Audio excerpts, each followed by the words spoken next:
Welcome back to the deep dive. Today, we're opening up a really complex set of sources. They all focus on one person, Matthew Perry. A life defined, really, by huge public success, but also this incredibly fierce private battle that went on for decades. Yeah, absolutely. For so many people, he's just unforgettable, isn't he? Chandler Bing. Yeah. You know, that master of sarcastic timing, but with that vulnerability underneath. Mm-hmm. But as we started digging into all this material, you realize, well, his story goes way, way beyond the set of friends. We're looking at everything, career highs, these near-death experiences he had, his commitment, which was really strong, to recovery advocacy. Right. And then, of course, the tragedy of his death and this pretty unprecedented legal investigation that followed. Yeah, it feels like an essential mission for us today, really. Our goal is to take this huge amount of information. I mean, we've got his memoir, medical reports, these detailed legal documents, and try to give you, the listener, a truly complete picture. We have to balance that image, the beloved funny guy, with the reality of someone suffering from a serious chronic illness. Exactly. And the whole arc, when you look at it, it's just marked by this incredible talent, right? Which gave him access to basically every resource imaginable. But then you see this consistent escalating pattern of self-destruction that, well, those resources just couldn't stop in the end. Yeah. And yet, threaded through all that tragedy is this really powerful desire he had for his legacy. He wanted to be remembered for helping other people get sober. Right. He was very clear about that. Yeah, very. And exploring that tension, that duality, that's really what we need to do. Okay, so let's unpack this. Starting at the beginning seems right. Understand those formative years, the pivots that kind of set the stage for everything that came later. Matthew Perry had a really interesting start, didn't he? This dual identity, U.S.-Canadian. That's right. Born in Massachusetts, so an American citizen by birth. Okay. But his mother, Suzanne Marie Morrison, she was Canadian-born. So he had dual citizenship. And this kind of split, lineage and geography, it became pretty central to how he grew up. And his mom wasn't just any Canadian citizen. She was quite prominent, wasn't she? Yeah, very much so. She was press secretary to the former Prime Minister, Pierre Trudeau. Wow. And his dad? His father, John Bennett Perry, he was an American actor and a former model. Actually, fun fact, he popped up in an episode of Friends later on. Oh, really? I didn't Yeah. know that. But his parents divorced when Matthew was only 1. So he was mostly raised by his mother up in Ottawa, Ontario. Okay. So his world was really shaped by his mom and his stepfather, Keith Morrison. The journalist Keith Morrison. The very same, the well-known Canadian broadcast journalist. Got it. So Perry spent time in Toronto, Montreal. He was kind of immersed in this high-profile world. Successful, yes, but maybe emotionally complicated too. And the sources seem to suggest that despite all that success around him, he felt, well, something wasn't quite right internally, even pretty early on. Yeah, he talks about it in his memoir, Misbehavior, starting around age 10, stealing, smoking, grave stropping. Yeah. And he attributed it, quite deeply actually, to feeling like an outsider in his own family. An outsider? How so? Well, he felt like he no longer belonged once his mother started having more children with Keith Morrison. He described it as always feeling on the outside looking in. That feeling of displacement. You can see how that might sow some seeds. It really seems like a crucial piece of the puzzle psychologically. And it's during this early period, this acting out phase, that we get that pretty wild anecdote. Right, the Justin Trudeau story. It's mentioned in his memoir. He, at age 10, beat up his fellow student who just happened to be the future Prime Minister of Canada. It's still kind of unbelievable to hear, isn't it? It really is. And okay, it's a funny story on one level, but it does kind of confirm he was channeling that confusion, that frustration outward, even into physical aggression at quite a young age. Yeah. But the main focus for him in his early teens, it wasn't really mischief or acting yet. It was something else entirely. It was tennis. And he was serious about it, right? Right. Like really serious. Oh, incredibly serious. Yeah. Practicing like up to 10 hours a day. He became a top-ranked junior player in Canada. He had a legitimate shot, a real path towards maybe going pro. That was his whole identity then. Which makes the next step, that move at 15, so critical. Absolute pivotal. Yeah. And difficult. He moves from Ottawa to L.A. to live with his dad. And suddenly, the talent that made him top-ranked in Canada, well, in L.A. it was just kind of average. The competition was just that much fiercer. Oof. That must have been crushing, to pour your whole youth into something and then realize, almost overnight, that path is blocked just because you change location. Exactly, a huge reality check. And the sources suggest that losing that tennis dream, It created this void. Right. And the intense discipline he had for tennis, it kind of shifted. His focus turned towards performance. He went to the Buckley School, started taking improv classes at LA Connection in Sherman Oaks. Oh, okay. So that's where the comedy timing started to really develop. Seems like it. That's where that natural gift he had, the thing he became famous for, really began to blossom. So performance filled the void left by tennis. Makes sense. His first credited role was way back, wasn't it? 240 Robert. Yeah, 1979, just a small part. He built up guest spots after that. But there's one role, looking back, that feels, well, eerily prophetic. Which one was that? His 3-episode arc on Growing Pains back in 1989. Oh, I remember that. He played Sandy, right? Carol Seaver's boyfriend. That's the one. Yeah. And Sandy, the character, tragically dies in a drunk driving accident in the show. Oh, wow. And you think about it. Perry's own struggles with alcohol started around age 14. He was 19 when he played that role. The subject matter is just this incredibly dark parallel to the path he was already on, privately. That is genuinely chilling when you put it like that. Okay, but let's move forward to the moment that changed absolutely everything. Right before he auditioned for what would become Friends, he was actually tied up with another show. Yeah, competing pilot. If that had gone forward, he wouldn't have been available for Friends at all. What was it called? It was called LAX 2194. A bit of a high concept thing. Yeah, a sitcom set in the baggage handling department of LAX, but like 200 years in the future. Okay. Futuristic baggage handling. Right. The sources confirm he was contractually stuck with it. But thankfully for him, and for TV history, I guess, the pilot didn't get picked up. Phew. So that freed him up to audition for this other show, initially called 6 of 1. Which became Friends. Which became Friends. And thank goodness for the failure of futuristic baggage handling indeed. Because 1994, Matthew Perry, just 24 years old, the youngest of the main 6. Yeah, he was the baby of the group. He gets cast as Chandler Bing, and that just catapults us straight into part 2, doesn't it? The massive global breakthrough, becoming one of the most famous faces on Earth. But also the versatility he showed beyond that one role. Yeah, the impact of Friends, you just can't overstate it. It wasn't just fame. It was global icon status. His persona, Chandler's persona, was instantly recognized everywhere. And that success obviously peaked financially around 2002 with that landmark contract. He and the rest of the main cast earning $1 million per episode. That $1 million figure always gets mentioned, doesn't it? But the real legacy, I think, is the comedy itself. What he did with that role. Absolutely. Critics, fans, everyone noticed his timing. That precision, that unique staccato rhythm. The could I be anymore? Exactly. Yeah. That cadence became so famous, so imitated. But it wasn't just the jokes, was it? There was something else. No, and that's what critics really picked up on, I think. That's what made Chandler such a classic character. It was the vulnerability he layered under all that sarcasm. Yeah. He wasn't just the funny guy. He was the insecure guy using humor as a shield. Yeah. And Perry himself admitted he drew that directly from his own personality. Wow. And that vulnerability, that depth, I think that's what allowed him to actually transition pretty effectively into drama later on. Okay, let's talk about that transition. Because even while Friends was still huge, he was branching out into movies, leading roles in things like Fools Rush In. Yeah, the rom-com with Salma Hayek. And those crime comedies, Yeah. The Whole 9 Yards and the sequel. The Whole 10 Yards, yeah. Yeah. With Bruce Willis. But the real, industry validation maybe came from his work in serious TV drama, right? We have to talk about The West Wing. Oh, absolutely. Working with Aaron Sorkin. His recurring role as Joe Quincy. That earned him 2 Emmy nominations for Outstanding Guest Actor. 2? Wow. Yeah, 2003 and 2004. That's a huge stamp of approval, like you said.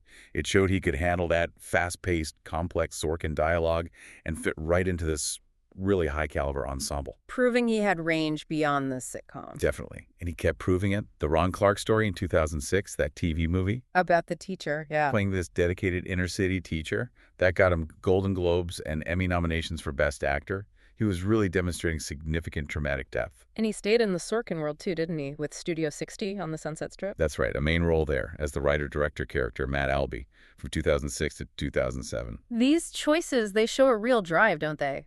To challenge himself, move away from maybe the safety of the sitcom. Yeah, explore darker, more complex stuff. And what's also kind of fascinating is that surprising detour into voice acting. Oh yeah, the video game. Fallout. New Vegas in 2010. He voiced Benny, this ruthless gangster character. But how did that even happen? Apparently it came about because he went on the Ellen DeGeneres show and gave her a copy of the previous game as a gag gift. because he was such a fan. That's brilliant. Shows a fun side, engaging with pop culture like that. It does. Now, we should touch on the film 17, again from 2009. It did well at the box office. Yeah, with Zac Efron. Right. But some critics pointed out this kind of growing disconnect. You had Zac Efron playing the younger version, who's supposed to grow up into this polished, successful guy. Right. And then Perry's portrayal of the older version felt, well, maybe a bit miscast, physically worn. There was a sort of disbelief that one would become the other. That's a really insightful point, actually. Were the critics, without knowing the full story, kind of observing the physical toll his private struggle was taking? It certainly seems plausible in retrospect. That struggle, it definitely cast a shadow over his attempts to return to TV comedy after Friends. Yeah, there were several attempts, weren't there? Yeah, high-profile ones. Mr. Sunshine, go on. Yeah. And then the revival of The Odd Couple. Where he played Oscar Madison and produced it, too. Exactly. And while they showed he still had presence, none of them really recaptured that Friends magic, did they? No, not quite. But he didn't just stick to acting on screen. He wrote a play. He did. In 2016, he debuted as a playwright with The End of Longing. How did that go? Well, the initial run in London did well commercially, though the reviews were a bit mixed. The later production off-Broadway didn't fare as well critically. But the play itself, it sounds significant for understanding him. Oh, absolutely crucial. Because Perry himself described it very explicitly. He called it a personal message to the world, an exaggerated form of me as a drunk. Wow. So he was basically performing his illness on stage. In a way, yes. And that brings us, quite directly and painfully, into part 3, the big, terrible thing. His decades-long battle with addiction and the multiple times he came incredibly close to death. Right, and this part, we need to approach it carefully. The details he shared, especially in his memoir, are just harrowing. It paints this picture of a relentless, escalating illness that started way back. Yeah, he confirmed it started with alcohol at just 14. 14. By 18, he said he was drinking every single day. But the addiction really morphed and ramped up significantly after that jet ski accident in 1997. Right, that's when the painkillers came in. Exactly. The pain introduced him to Vicodin, and that quickly spiraled into a massive physical dependency. And the amount he was taking, it's hard to fathom. The numbers are staggering. He admitted taking up to 55 Vicodin pills a day at his peak. 55. Good grief. Which caused his weight to just plummet down to 128 pounds, which is dangerously low. And that same year, 97, was his first rehab stint. 28 days at Hazelden Betty Ford. Just the first of many, sadly. Yeah. And the pattern just continued. In 2000, he had alcohol-induced pancreatitis. Which is incredibly serious, right? Very painful. Very serious, very painful. A major warning sign of chronic alcohol abuse. And what's just incredible and so tragic is all of this intense struggle was happening while he was starring in one of the biggest TV shows ever. Right. During Friends, he talked about that, didn't he? Trying not to drink on set. Yeah, he made an effort, but he wrote about showing up hungover all the time. Yeah. Shaking, sweating profusely during filming, especially in the later seasons. And the impact on his memory. That's maybe one of the most devastating details. He publicly admitted he has no memory whatsoever of 3 entire years of working on Friends. 3 years? 3 years, just gone, a chemical blank. Think about that, performing, achieving this massive success, and it's just wiped from your memory. That's the stark reality of what this disease does to the brain. It really lays bare the cost, and it must have been incredibly difficult for the rest of the cast, too. Immensely. They saw what was happening. They cared about him. They actually staged an intervention at one point. Did it? Did it work? Not at the time, unfortunately. Yeah. It shows their concern, absolutely, but the addiction was just too powerful then. Yeah. And then in February 2001, it reached a crisis point publicly. Production on both Friends and his movie Serving Sarah had to be shut down. Halted for 2 months. 2 months? Wow. Yeah, so he can go back into inpatient rehab, this time for Vicodin, methadone, amphetamines, and alcohol. It wasn't just a minor blip. It was serious enough to stop global television production. And you'd hope that would be the turning point. But the 2018 incident, it shows just how relentless this disease is. Oh, absolutely. That 2018 near-death experience was catastrophic. He spent 5 months in the hospital. Because his colon ruptured. Yes, a gastrointestinal perforation caused by severe opioid abuse. It wasn't just serious. It was touch and go. Doctors literally told his family he had about a 2% chance of survival. 2%. He was in a coma for 2 weeks. He needed an ECMO machine to stay alive. Can you just briefly explain what an ECMO machine actually does? Because that sounds extreme. It is the absolute highest level of life support. ECMO stands for extracorporeal membrane oxygenation. It basically acts as artificial lungs and sometimes an artificial heart, too. It takes blood out, removes CO2, adds oxygen, and pumps it back in. If you're on ECMO, it means your own heart and lungs have essentially failed. Okay, so that tells you just how close to death he was. Extremely close. Oh, yeah. And he needed a colostomy bag for 9 months afterwards. And the details he shared about how he was getting the drugs, it's tough to read. Yeah, he confessed to constantly faking pain to get doctors to prescribe opioids. At his peak, he estimated he was consuming something like 1,800 milligrams of hydrocodone a day. Unbelievable amount. And there was another incident, too, a separate near-death event during a surgery. He was given propofol, the anesthetic. The one Michael Jackson had issues with. The same one.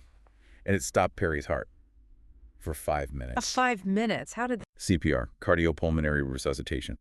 They brought him back, but the force needed broke 8 of his ribs. 8 ribs. My God. The sheer physical trauma his body went through. The perforation, the surgeries, the coma, the broken ribs. It just highlights the profound level of physical self-destruction that this disease drives. And when you connect this back to the resources he had, the financial cost alone is staggering.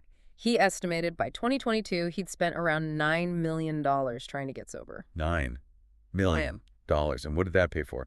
14 stomach surgeries, 15 different stays in rehab centers, an estimated 6,000 Alcoholics Anonymous meetings over 30 years. It's a huge amount of resources for one person. It really drives home the point, doesn't it? That addiction is this chronic, relapsing, incredibly complex medical condition. Financial success alone just cannot buy you a cure. The money bought him chance after chance, but it couldn't guarantee recovery. It's a sobering thought. But this incredibly long, hard struggle, he didn't just keep it private. It became his public mission, didn't it? Which brings us to part 4. His advocacy, the memoir, and the legacy he deliberately tried to shape. Yeah, he was really determined to turn all that pain, all that experience, and all that money spent into something positive for others. As early as 2011, he was actively involved, lobbying Congress. Really? Lobbying? Yeah, as a spokesperson for the National Association of Drug Court Professionals, he was advocating for more funding for drug courts, as an alternative to just locking people up. So this wasn't just lending his name, he was doing actual policy work. Exactly. And it got recognized. In 2013, the White House Office of National Drug Control Policy gave him the Champion of Recovery Award. That's significant. And he put his own money where his mouth was, too. He founded Perry House in 2013. What was Perry House? It was a sober living facility for men, operating out of his former mansion in Malibu. Wow. In his own house. Yeah, initially. He sold the mansion in 2015, so the location changed.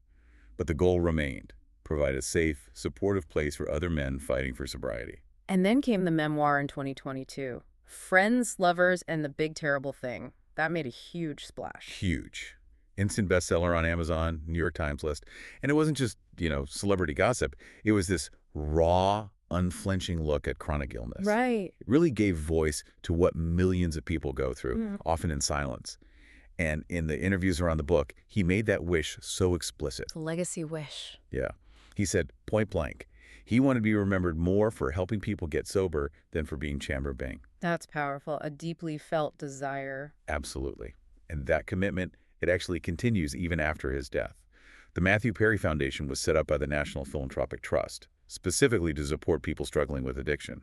So that intended legacy of advocacy, it's definitely a core part of how he'll be remembered. Which brings us to the final part of this deep dive. And it's medically and legally very complex. The circumstances of his death and the criminal investigation that followed, revealing this hidden world. Yeah. So Matthew Perry died on October 28, 2023. He was 54. Found unresponsive in the hot tub at his home in Pacific Palisades, LA. The initial news was quite unclear, but the official coroner's report came out in December 2023, and it was very specific. It was. The LA County Medical Examiner ruled the death accidental, the primary cause, the acute effects of ketamine. Ketamine, okay. But there were other factors mentioned too, right? Yes, and they're important for the full picture. Contributing factors included the effects of buprenorphine, which is used to treat opioid addiction. Correct. Shows he was still actively in treatment. Also, coronary artery disease, meaning his heart was already somewhat compromised. And drowning was listed as a contributing factor. Okay, so how did those all fit together? What was the lethal mechanism according to the report?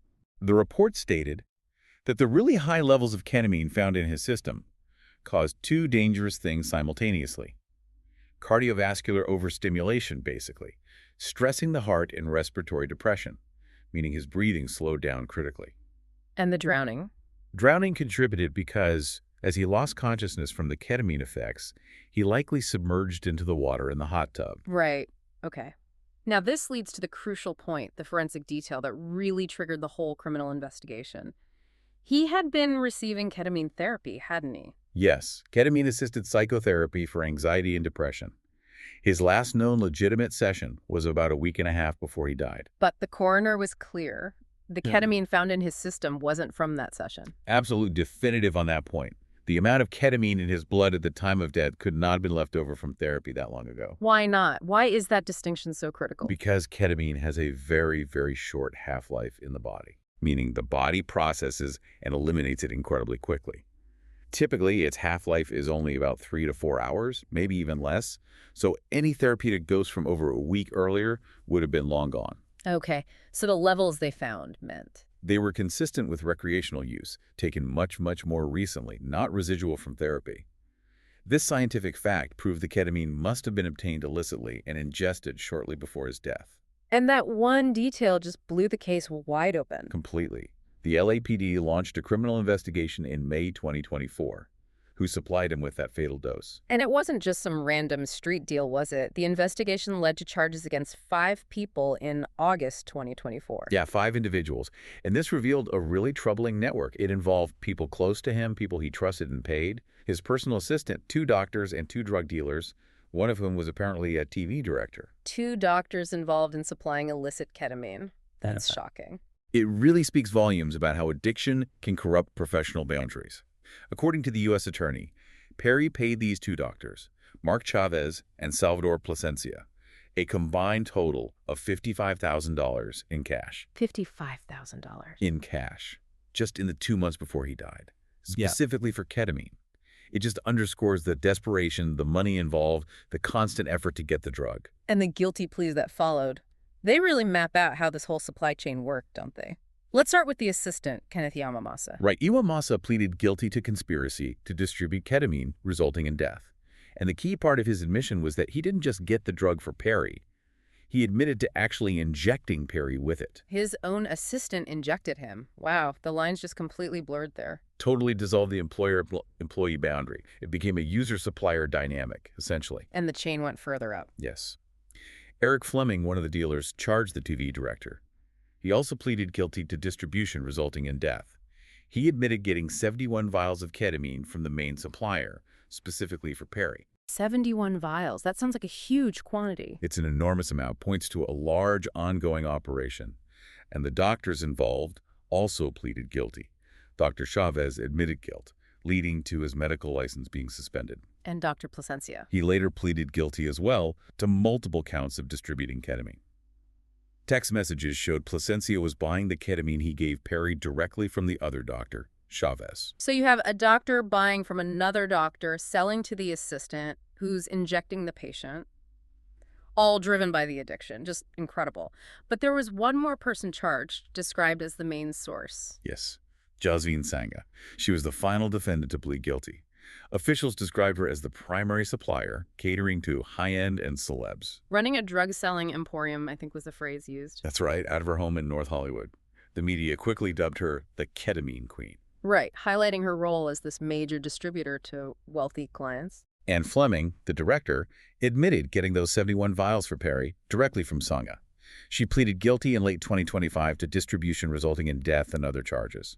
She's facing potentially up to 45 years in prison. Wow. So the outcome of all these charges against doctors, the assistant dealers, the main supplier, it just paints this horrifyingly clear picture of the network that was feeding Perry's addiction right at the end. It really does. It shows the lengths the disease drives people to, even famous people with resources. And it highlights the criminal ecosystem that exists to prey on that vulnerability. So where does this leave us? After this really deep dive, we've looked at the phenomenal comedic talent, that painful outsider origin story, the sheer devastation, financial and physical, of the addiction, his genuine fight for recovery and advocacy, and then these grim, complex details of his death and the criminal network around it. We've definitely gone far beyond just Chandler Bing, haven't we? His life was this constant, exhausting tightrope walk between immense outward success and this relentless internal war. And his biggest wish, the legacy he wanted, was about recovery, something he actively worked towards right up until the very end. And the relevance for us, for you listening, it's undeniable, isn't it? This whole story shows that the battle with severe addiction, it's a life and death struggle. It can overwhelm anyone, even someone with every possible resource, someone with a clearly stated, passionate desire to overcome it. Yeah, and the information from the legal case, it shows how the disease itself can create this network of people willing to break every rule, violate trust, just to keep it going. Which leads us to that final thought, the really provocative one, maybe, stemming from the tension within his own story. Right. Matthew Perry wrote that incredibly honest memoir. He shared every brutal detail, specifically because he wanted to help people understand this big, terrible thing, this chronic relapsing disease. He had this deep intellectual, emotional knowledge of his illness. He knew it inside out. Exactly. Yeah. And yet, despite all that knowledge, despite the intention, despite the massive effort and resources poured into fighting it, Right. he ultimately succumbed to a relapse of the very illness he spent his final years documenting and trying to help others fight. So consider that tension between the knowledge he shared so openly and the final tragedy that knowledge couldn't prevent. What does that contradiction, that profound gap, tell us about the human condition, about the sheer, overpowering nature of severe chronic illness, even when someone believes they've armed themselves completely against it? It's a question that makes his advocacy work feel even more essential, I think, but also just deeply, deeply heartbreaking. An essential question, indeed. Something to really ponder. Thank you for joining us for this deep dive today. Always a pleasure.